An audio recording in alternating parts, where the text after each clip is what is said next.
യേശുവിൻ്റെ കൂട്ടായ്മയിലെ സ്നേഹം നിറഞ്ഞ എല്ലാ പ്രിയ ദൈവമക്കൾക്കും ദൈവാനുഗ്രഹം നിറഞ്ഞ ഒരു ദിവസം ആശംസിക്കുന്നു. ഇന്ന് നമ്മൾ ശ്രവിക്കുന്ന തിരുവചനം 107 സങ്കീർത്തനം 20 തിരുവചനം. അവിടുന്ന് തൻ്റെ വചനമയച്ച് അവരെ സൗഖ്യമാക്കി, വിനാശത്തിൽ നിന്ന് വിടുവിച്ചു. ആമേൻ ചൊല്ലി നമുക്ക് ഈ വചനം ഏറ്റെടുക്കാം. രോഗികളായിരിക്കുന്ന ഏതൊരു വ്യക്തിയെയും കർത്താവ് തൻ്റെ വചനമയച്ച് അവരെ സൗഖ്യപ്പെടുത്തും എന്ന് വചനം നമ്മൾക്ക് വാഗ്ദാനം നൽകുന്നു.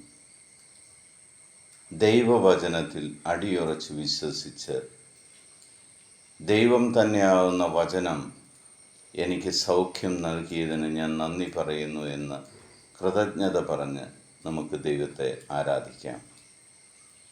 നിങ്ങൾക്ക് എന്ത് നാശങ്ങളുണ്ടെങ്കിലും, ഏത് കഷ്ടതയിലാണ് നിങ്ങൾ കഴിയുന്നെങ്കിലും, വചനത്തിൻ്റെ ശക്തിയാൽ നിങ്ങൾ സമൃദ്ധിയുള്ളവരായി മാറും. ദൈവം അതിന് നിങ്ങളെല്ലാവരെയും അനുഗ്രഹിച്ചതിന് നന്ദി പറയാം.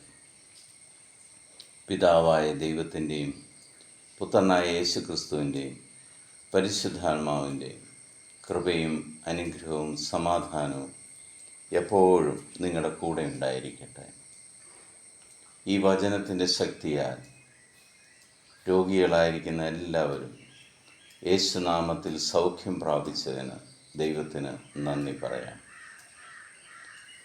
മക്കളെ ദൈവം സമർത്ഥമായിട്ട് അനുഗ്രഹിക്കുന്നതിന് നന്ദി പറയാം. ലോകസമാധാനം തിരിച്ചു തന്നതിന് നന്ദി പറയാം. യുദ്ധങ്ങൾ ഒഴിവായതിന് നന്ദി പറയാം. ലോകത്തിലെ 830 കോടിയിലധികം വരുന്ന എല്ലാ മക്കളെയും ദൈവത്തിൻ്റെ തിരുഹൃദയത്തിലേക്ക് നമുക്ക് സമർപ്പിക്കാം.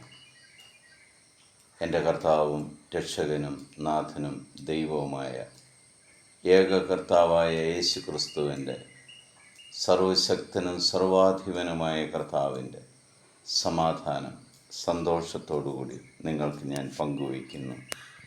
ഈശോ മിശിഹായ്ക്ക് സ്തുതിയായിരിക്കട്ടെ.